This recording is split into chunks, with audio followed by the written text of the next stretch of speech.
Bem-vindo a mais uma edição do Cabala Cast. Essa semana nós vamos falar da porção de Vaerá, a segunda porção do segundo livro da Torá, do livro de Shemot, do livro de Êxodo.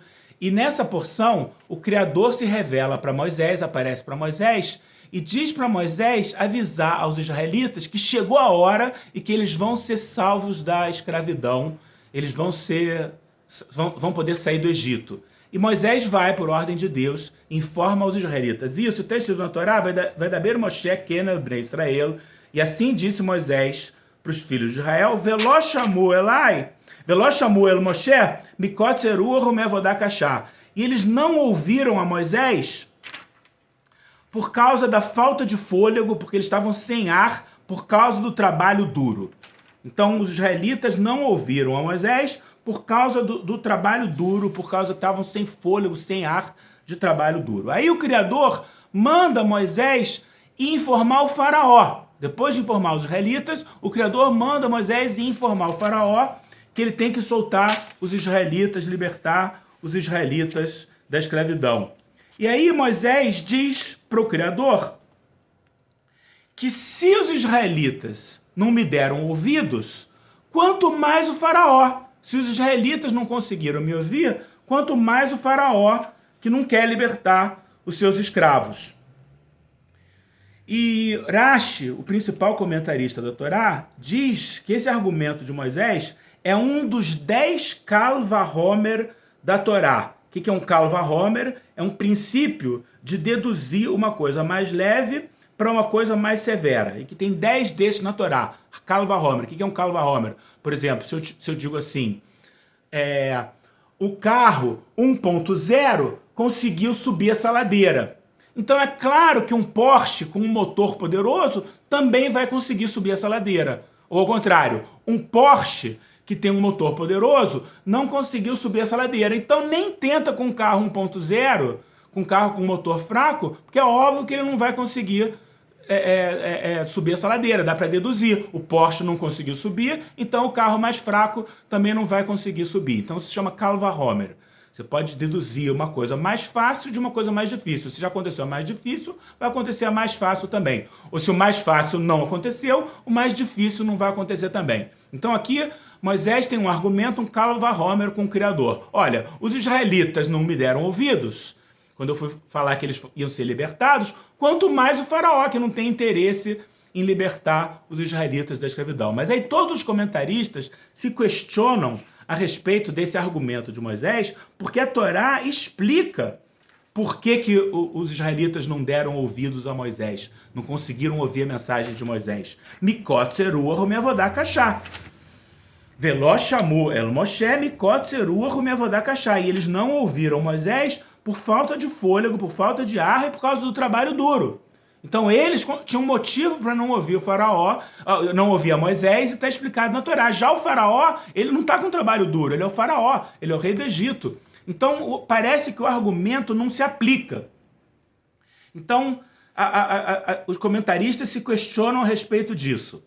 Então o que a gente pode aprender desse argumento, desse Kal Vahomer? Então, a luz que estava entrando, a luz para libertar os israelitas era muito forte.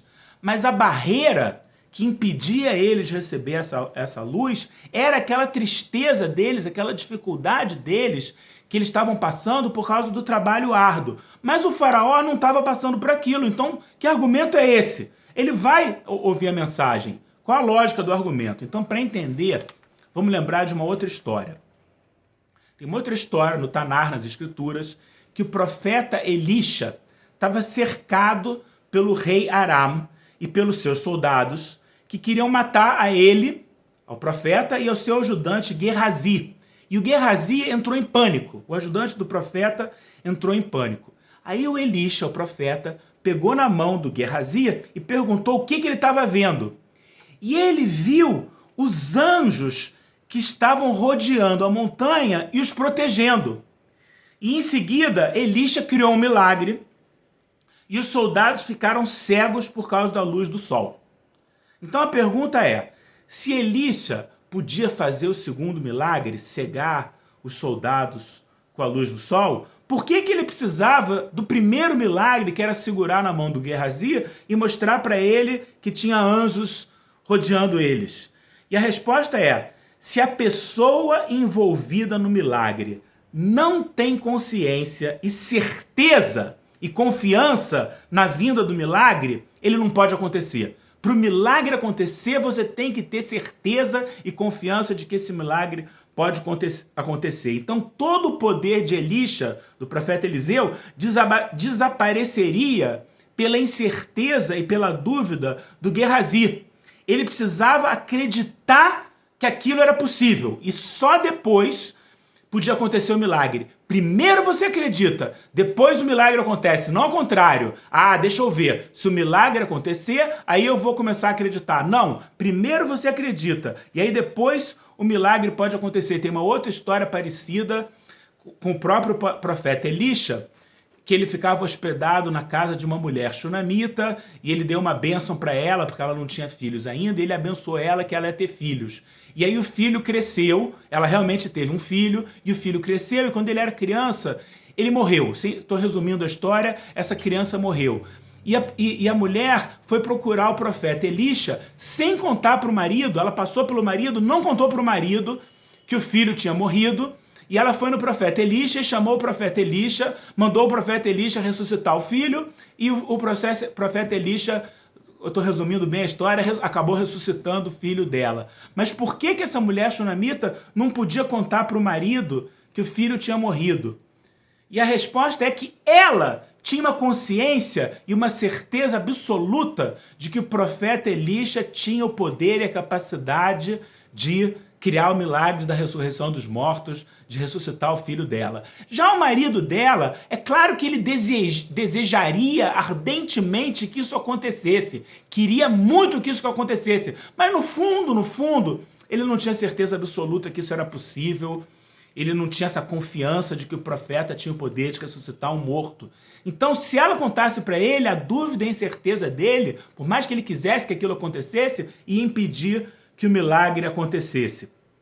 Então, se um milagre precisa acontecer a alguém, mas a pessoa tem dúvida, o milagre não pode acontecer. No caso, se um milagre precisa acontecer aos israelitas, mas eles têm dúvidas, o milagre não pode acontecer. Então, esse é o argumento. Os israelitas não acreditaram. O que adianta eu contar para o faraó? O milagre não pode acontecer.